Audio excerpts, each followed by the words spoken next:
ಡಿ.ಕೆ. ಶಿವಕುಮಾರ್ ಅವರು ಮಾತಾಡಿದ್ದಾರೆ. ಪ್ರಯಾಗ್ರಾಜ್ನಲ್ಲಿನ ಪುಣ್ಯಸ್ನಾನ ಮಾಡಿದ್ದಕ್ಕೂ ತ್ರಿವೇಣಿ ಸಂಗಮದಲ್ಲಿನ ಸ್ನಾನಕ್ಕೂ ನನಗೆ ವ್ಯತ್ಯಾಸ ಕಾಣಿಸ್ತಾ ಇಲ್ಲ. ಮೈಸೂರಿನ ಟಿ ನರಸೀಪುರದಲ್ಲಿ ಡಿ.ಸಿ.ಎಂ. ಡಿ.ಕೆ. ಶಿವಕುಮಾರ್ ಅವರ ಹೇಳಿಕೆ.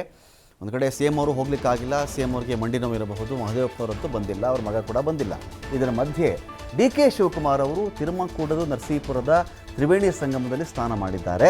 ನನಗೇನು ವ್ಯತ್ಯಾಸ ಕಾಣಲಿಲ್ಲಪ್ಪ, ಇಲ್ಲಿ ಪ್ರಯಾಗರಾಜ್ಗೆ ಹೋಗಿ ಬಂದಿದ್ದೀನಿ ನಾನು, ಅಲ್ಲಿನ ಸ್ನಾನಕ್ಕೂ ಇಲ್ಲಿನ ಸ್ನಾನಕ್ಕೂ ನನಗೆ ವ್ಯತ್ಯಾಸ ಕಂಡು ಬಂದಿಲ್ಲ. ಆದರೆ ಒಂದು ಮಾತು ಹೇಳೋಕ್ಕೆ ಇಷ್ಟಪಡ್ತೀನಿ, ನಾನು ಪ್ರಯಾಗ್ರಾಜಲ್ಲಿ ಹೋಗಿ ಕಷ್ಟಪಡೋದು ಯಾರೂ ಬೇಡಪ್ಪ ಆ ಕಷ್ಟ. ಯಾರಿಗೂ ಪ್ರಯಾಗ್ರಾಜನ ಕಷ್ಟ ಬೇಡ. ನಿಮ್ಗೆ ಯಾರಿಗಾದ್ರೂ ಹತ್ರ ಪುಣ್ಯಸ್ನಾನ ಮಾಡಬೇಕು ಅಂತ ಇದ್ದರೆ ಇಲ್ಲೇ ಬನ್ನಿ, ಟಿ ನರಸೀಪುರಕ್ಕೆ ತ್ರಿವೇಣಿ ಸಂಗಮದಲ್ಲೇ ಪುಣ್ಯಸ್ನಾನ ಮಾಡ್ಕೊಂಡು ಹೋಗಿ.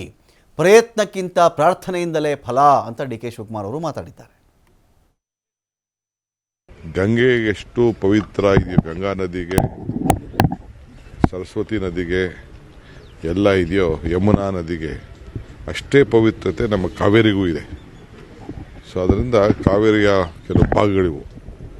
ಸೊ ಅದಕ್ಕೆ ಎಲ್ಲ ಜನ ಇಲ್ಲಿ ನೀವು ಅಲ್ಲೋಗಿ ಹೆಚ್ಚು ಕಮ್ಮಿ ಮಾಡ್ಕೊಳ್ಳೋದು ಬೇಡ, ಭಾಳ ಕಷ್ಟ ಇದೆ.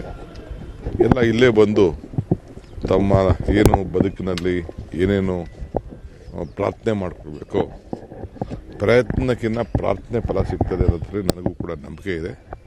ಸೊ ಬಂದು ಎಲ್ಲ ವ್ಯವಸ್ಥೆನ ಈಗ ಪ್ರಾರಂಭ ಮಾಡಿದ್ದಾರೆ, ತಾವೆಲ್ಲ ಉಪಯೋಗಿಸ್ಕೊಳ್ಬೇಕು ಅಂತೇಳಿ ನಾನು ನಮ್ಮ ರಾಜ್ಯದ ಕುಂಭಮೇಳಕ್ಕೆ ನನ್ನಿಂದ ಒಂದು ಶಕ್ತಿ ಬರಬೇಕು ಅನ್ನೋ ದೃಷ್ಟಿಯಿಂದ ಪ್ರೋತ್ಸಾಹವನ್ನು ಕೊಡಬೇಕಾದ್ದು ನಮ್ಮ ಸರ್ಕಾರದ ಧರ್ಮ.